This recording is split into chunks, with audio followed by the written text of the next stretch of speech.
What is going on, guys? In today's video I will show you the top 5 cheapest and best budget builds in PoE 3.26. So in this guide I will give you a quick overview of each setup, then I will explain what are their strengths and weaknesses, then how do their key mechanics work, and even what gear and item should you focus on. These builds will require little to no investment in order to work properly. They are ideal for new players, and by low budget I mean anything up to 10 divine orbs. And if you're looking for any of these builds on the website for their path of building, then click my link in the description. And before we continue, thanks to U4GM. They are a pro website that provides PoE 1 boosting, items and even currency with a cheap price and fast delivery. They have over 17,000 positive comments, and this website is really worth a try. So make sure to use my discount code KAID for extra 6% off.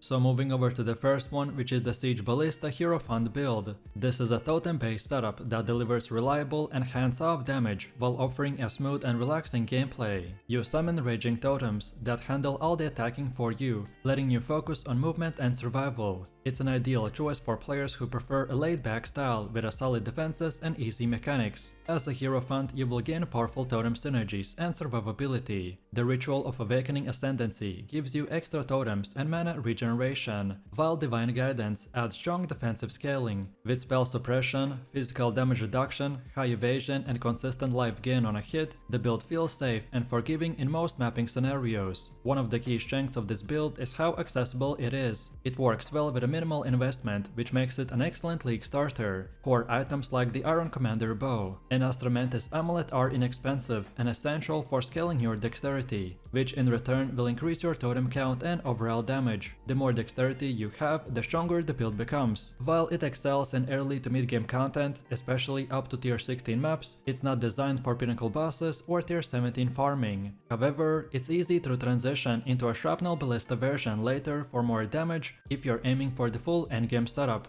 The basic loop is simple: drop totems, move, reapply steel skin when needed, and keep your buffs active. Bosses melt quickly with the right setup, and mapping feels fluid and safe. For the Ascendancy route, go with the Pursuit of Fate, then the Ritual of Awakening, then followed by the Conviction of Power and the Divine Guidance. On top of this, kill all bandits, use Lunaris and Shakari pantheons and you're good to go. This is a chill, cheap and efficient build that lets you dominate content with almost zero effort.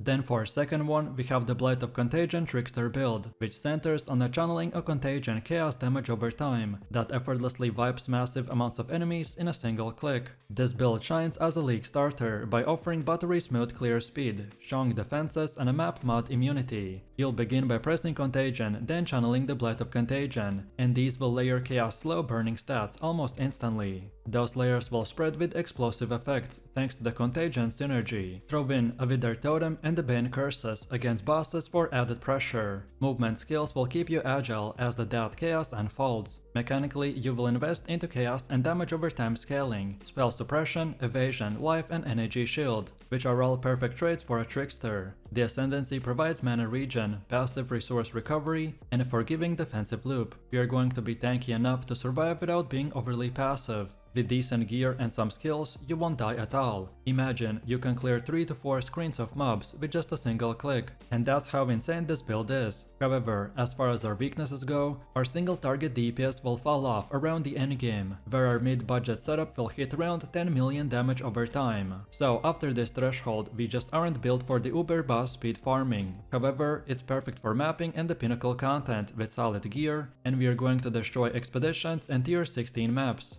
Then as far as our gem progression goes, just follow the path of building, where we are going to be going from early Arcane Surge into the Empower, Void Manipulation, Control Destruction, Swift Affliction and Infuse Channeling in the 6-link Cane of the Kulemak. Auras will include Malevoyance, Grace and the Purity of Elements, with Flame Dash or the Frostblink for mobility. Then as for our Ascendancy, we want to prioritize Polymath, then the One Step Ahead, then Escape the Artist, and then lastly the Spellbreaker. Overall, this is a map-focused chaos dot machine that feels free to step back, let the channels roll, and enjoy the massive damage numbers. Then for the third build we have my favorite, aka the Lightning Arrow Deadeye, which is a classic range crit based bow build that excels as a league starter and a mapper with a minimal investment. You'll spam lightning arrow to obliterate packs, while artillery ballista provides extra burst on the tough enemies. Mobility skills like the blink arrow and the flame dash will keep you agile, letting you kite and dodge with ease. At its core, the setup is a fast-paced glass cannon. You can lean on a high evasion and a spell suppression, so positioning and caution matters as a mistake can be deadly. Gathering Wind's Ascendancy speeds up your attack and cast rate, while Far Shot ensures that your projectiles deal maximum damage even on a return. Endless Munitions will give you extra arrows without needing a support gem, and the focal point will boost the boss damage with a sniper's mark. To scale well, you will want to stack flat elemental damage from the bow, boost crit with quality gems, and seek accuracy, so aiming for at least 3000 accuracy for tier 16 maps. The main lightning arrow setup goes in a 6 link with the Mirage Archer, Trinity, returning projectiles and increased critical damage, or inspired support as a 6 gem. Artillery Ballista will run in a 5 link, and utility slots will cover Mana Forged arrows, Sniper's Mark, Val Grace, Haste and a Blink arrow. However, as far as our weaknesses go, we don't have massive tankiness, so bosses and burst damage is risky, but still with proper gearing, so something like the Spine Bow with a crit multiplier quiver and evasion/suppression gear, it pushes through tier 16 maps super easily. Then for bandits, go with the Alira for resistance or the Aramir if you want the extra passive point. Overall, this build delivers explosive clears, silky movement and gearing that scales into the mirror tier investment. I personally love it because it's perfect for crushing maps with cool lightning effects. Then next up we have Dominating Blow Champion build, which functions as Dynamic Minion Master, where you smash enemies to spawn sentinels and then rally your forces with the banners and the war cries. This build leans heavily on active gameplay, so you're consistently warcrying, placing banners like the War Banner and the Defiance Banner to boost minions and the cap suppression, then moving at the lightning speed between the fights and etc. Your main damage comes from Dominating Blow. Every hit summons sentinels, and with the champion's mechanics, plus the Perdify body armor, you will generate banner stages even on a boss. That means Adrenaline and Impale stacks will flow reliably, boosting both your damage and survivability. The build scales off the box with defensive layers, so Ancestral, Enduring and Infernal Cries will bring charges, regen and the minion buffs, while Pride from a Blood Demon Spectre will add steady aura support. This is not a lazy click type of build, it's a button intensive and requires rhythm. You swing Dominating Blow, then drop the banners, then Warcry to ramp up your valor, and then rinse and repeat. Also, go with the Spectre or the Guardian support to fill the utility slots. In the path of building, you will see the Sagat pressure and the need for precise cry timing. Despite the playstyle's complexity, it's a great starter, and it's amazing to upgrade and level through the league start all the way into the mid-tier endgame. Also for gear is straightforward, so rare evasive gear for life and resistances, then Darkness and Throat Belt, Dual Bone Rings and Imperial Claw or the Purify to enable the extra banner play. All of this you can find in PoB, where I split the gear into low, mid and high budget approaches, from pocket level to serious mapping. Then as for Ascendancy and passives, here we will focus on the Champions node that empower banners and the minions, also help the Alira for the league start, and then switch to a kill all bandits later, and use the standard Pantheon pick. This build is fast, budget friendly and fun. We are pretty much a zoomy, tanky and fully capable DPS dealer, while mapping with cheap uniques. In short, this build is a high energy minion commander that trades passive ease for active engagement, and it pays off with addictive gameplay.